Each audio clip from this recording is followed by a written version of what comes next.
ನಮಸ್ತೆ ಕರ್ನಾಟಕ ಸ್ನೇಹಿತರೆ, ಡ್ರೀಮ್11ಗೆ ಬ್ಯಾಡ್ ನ್ಯೂಸ್ ಬರ್ತಾ ಇದೆ. ಸೊ ಡ್ರೀಮ್11 ಯೂಸರ್ಸ್ಗೆ ಮತ್ತೆ ಬ್ಯಾಡ್ ನ್ಯೂಸ್ ಬಂದಿದೆ. ನಿನ್ನೆ ರಾತ್ರಿಯವರೆಗೆ ಕೂಡ ಎಲ್ಲವೂ ಸರಿಯಾಗಿತ್ತು, ಆದ್ರೆ ನಿನ್ನೆ ರಾತ್ರಿಯ ಮೇಲೆ ಡ್ರೀಮ್11 ಯೂಸರ್ಸ್ಗೆ ಬ್ಯಾಡ್ ನ್ಯೂಸ್ ಬಂದೇ ಬಿಡ್ತು ಅಂತ ಹೇಳ್ಬಹುದು.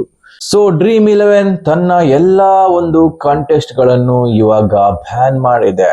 ಫ್ರೀ ಟು ಪ್ಲೇ ಮಾಡೆಲ್ ಏನಿದೆ ಅದನ್ನು ಜಾರಿ ತಂದಿತ್ತು. ಸಬ್ಸ್ಕ್ರಿಪ್ಷನ್ ಮಾಡೆಲ್ ರೀತಿಯಲ್ಲಿಯೂ ಕೂಡ ಜಾರಿಯಲ್ಲಿತ್ತು. ಇದೆಲ್ಲವೂ ಇದ್ರೂ ಕೂಡ ಯಾಕೋ ಏನೋ ಗೊತ್ತಿಲ್ಲ, ಡ್ರೀಮ್11 ಇವಾಗ ಎಲ್ಲವನ್ನು ಕೂಡ ಕಂಪ್ಲೀಟ್ ಆಗಿ ನಿಲ್ಲಿಸಿದೆ. ಸೊ ಎಲ್ಲ ಮ್ಯಾಚ್ಗಳಲ್ಲಿ ಇದ್ದಂತಹ ಅಮೌಂಟ್ ಅನ್ನು ಕೂಡ ಕಂಪ್ಲೀಟ್ ಆಗಿ ಬ್ಯಾನ್ ಮಾಡಿದೆ ಅಂತ ಹೇಳ್ಬಹುದು. ಸೊ ಫ್ರೀ ಆಗಿ ಸ್ವಲ್ಪ ಅಮೌಂಟ್ ವಿನ್ ಆಗ್ಬೋದಿತ್ತು, ಅದು ಕೂಡ ಇವಾಗ ಡ್ರೀಮ್11 ಅವರಿಗೆ ಇರೋದಿಲ್ಲ. ಸೊ ಡ್ರೀಮ್11 ಇವಾಗ ಕಂಪ್ಲೀಟ್ ಆಗಿ ಬ್ಯಾನ್ ಆಗಿದೆ ಅಂತ ಹೇಳ್ಬಹುದು. ಅದರಲ್ಲಿ ₹1 ಅಥವಾ 1 ನಯಾ ಪೈಸೆಯ ಲಾಭವೂ ಕೂಡ ಇವಾಗ ಯೂಸರ್ಸ್ಗೆ ಸಿಗೋದಿಲ್ಲ.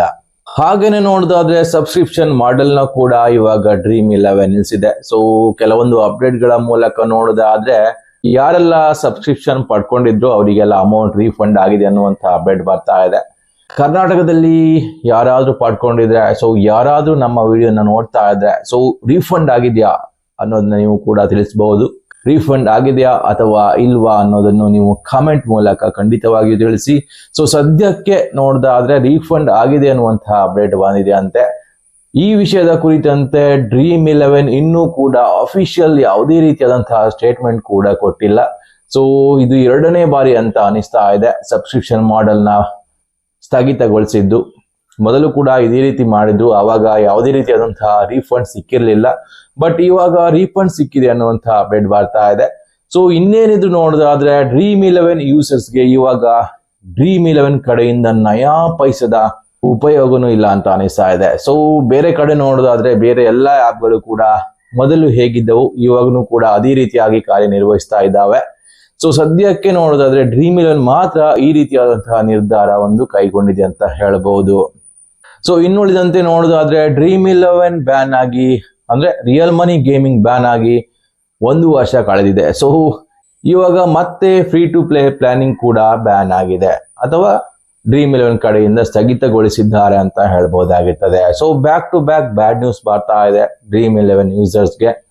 ಯಾವ ಕಾರಣಕ್ಕೆ ಡ್ರೀಮ್11 ಈ ರೀತಿಯಾದಂತಹ ನಿರ್ಧಾರ ಕೈಗೊಂಡಿದೆ ಅನ್ನೋದಕ್ಕೆ ಇನ್ನೂ ಯಾವುದೇ ರೀತಿಯಾದಂತಹ ಉತ್ತರ ಇಲ್ಲ. ಆದ್ರೆ ಮೇಲ್ನೋಟಕ್ಕೆ ನೋಡೋದಾದ್ರೆ ಡ್ರೀಮ್11 ನಲ್ಲಿ ನೋಡೋದಾದ್ರೆ ಕೇವಲ 22,000 ಪ್ಲಸ್ ಮಂದಿ ಅಷ್ಟೇ ಈ ಒಂದು ಸಬ್ಸ್ಕ್ರಿಪ್ಷನ್ ಮಾಡೆಲ್ ನ ಪಡೆದುಕೊಂಡಿದ್ರು. ಸೊ ಅದೇ ರೀಸನ್ ಇಂದ ಡ್ರೀಮ್11ಗೆ ಯೂಸರ್ಸ್ಗೆ ಅಮೌಂಟ್ ಅನ್ನು ಕೊಡ್ಲಿಕ್ಕೆ ಕಷ್ಟ ಆಗ್ತಾ ಇತ್ತು. ಸೊ ಅದೇ ರೀಸನ್ ಇಂದ ಈ ಒಂದು ನಿರ್ಧಾರ ಕೈಗೊಂಡಿರ್ಬೋದು ಅಂತ ಕೆಲವೊಂದು ಅಪ್ಡೇಟ್ ಗಳಿವೆ. ಆದ್ರೆ ಇದ್ಯಾವುದಕ್ಕೂ ರಿಯಲ್ ಉತ್ತರ ಇನ್ನೂ ಕೂಡ ಬಂದಿಲ್ಲ. ಯಾಕೆ ಡ್ರೀಮ್11 ಈ ರೀತಿಯಾದಂತಹ ಒಂದು ನಿರ್ಧಾರ ಕೈಗೊಳ್ತು ಅನ್ನೋದು ಕೂಡ ಇನ್ನೂ ಅರ್ಥ ಆಗ್ತಾ ಇಲ್ಲ. ಸೊ ಇದರಲ್ಲಿ ಕೆಲವೊಬ್ರು ಯೂಸರ್ಸ್ ಏನ್ ಮಾಡ್ತಾರ ಅಂತ ಹೇಳಿದ್ರೆ ಕಡಿಮೆ ಟೀಮ್ ನ ಜಾಯಿನ್ ಮಾಡ್ತಾ ಇದ್ರು. ಸೊ ಅದಕ್ಕಾಗಿ ಅವರು ಹೆಚ್ಚೊಂದು ತಲೆ ಕೆಡ್ಸ್ಕೊಂಡಿಲ್ಲ ಈ ಸಬ್ಸ್ಕ್ರಿಪ್ಷನ್ ಮಾಡೆಲ್ಗೆ. ಸೊ ಆಡ್ ನೋಡ್ತಾ ಇದ್ರು, ಹಾಗೇನೆ ಕಾಂಟೆಸ್ಟ್ ಗಳನ್ನು ಕೂಡ ಜಾಯಿನ್ ಮಾಡಿಸ್ತಾ ಇದ್ರು. ಆದ್ರೆ ಕೆಲವರು ಮಾತ್ರ ಸಬ್ಸ್ಕ್ರಿಪ್ಷನ್ ಮಾಡೆಲ್ ನ ಪಡ್ಕೊಂಡಿದ್ರು. ಸೊ ಇದರಲ್ಲಿ ಡ್ರೀಮ್11 ಅವರಿಗೆ ರೆವಿನ್ಯೂ ಜನರೇಟ್ ಆಗಲೇ ಇಲ್ಲ ಅಂತ ಅನಿಸ್ತಾ ಇದೆ. ಸೊ ಅದೇ ರೀಸನ್ಗೆ ಈ ಒಂದು ಸಬ್ಸ್ಕ್ರಿಪ್ಷನ್ ಮಾಡೆಲ್ ನ ನಿಲ್ಲಿಸಿದೆ ಅಂತ ಹೇಳ್ಬಹುದಾಗಿರ್ತದೆ. ಸೊ ಅದು ಬಿಟ್ರೆ ಬೇರೆ ಯಾವ ರೀಸನ್ ಗಳು ಕೂಡ ಕಾಣ್ತಾ ಇಲ್ಲ. ಇನ್ನೊಂದು ಹೋಪ್ ಇಟ್ಕೋಬಹುದು, ಅದಕ್ಕೆ ಯಾವುದೇ ರೀತಿಯಾದಂತಹ ಗ್ಯಾರಂಟಿ ಇಲ್ಲ. ಬಟ್ ಇನ್ನು ಏನಾದ್ರೂ ಹೊಸತಾಗಿ ತರಬಹುದಾ ಈ ಒಂದು ಪ್ರಶ್ನೆ ಇವಾಗ ಮೂಡ್ತಾ ಇದೆ. ಸೊ ಇದೇ ಸದ್ಯದ ಮಟ್ಟಿಗೆ ಒಂದು ಹೋಪ್ ಆಗಿರ್ತದೆ.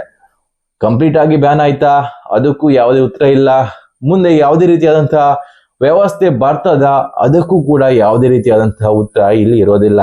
ಆದ್ರೆ ಇಷ್ಟೊಂದು ಅನ್ಕೋಬಹುದು, ಅಷ್ಟು ಸುಲಭವಾಗಿ ಇಷ್ಟು ದೊಡ್ಡ ಕಂಪನಿ ತನ್ನ ಒಂದು ಸ್ಥಾನವನ್ನು ಬಿಟ್ಟು ಕೊಡುವುದಿಲ್ಲ ಅನ್ನೋದು ಎಲ್ರಿಗೂ ಗೊತ್ತಿರುವ ವಿಷಯ ಆಗಿರ್ತದೆ. ಸೊ ಲೆಟ್ಸ್ ಸಿ ಏನಾಗ್ತದೆ ಮುಂದಿನ ದಿನಗಳಲ್ಲಿ. ಸೊ ನಾವು ಅದಕ್ಕೆ ಕಾಯಲೇಬೇಕಾಗ್ತದೆ.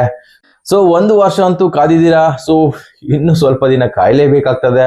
ಇನ್ನು ಸ್ವಲ್ಪ ದಿನದಲ್ಲಿ ಕೋರ್ಟ್ ತೀರ್ಮಾನ ಕೂಡ ಇರ್ತದೆ. ಹಾಗೇನೆ ಮುಂದಿನ ದಿನಗಳಲ್ಲಿ ಡ್ರೀಮ್11 ಇನ್ನಾವುದಾದ್ರೂ ಹೊಸ ಮಾರ್ಗ ಕಂಡು ಹಿಡಿದುಕೊಳ್ಳಬಹುದು.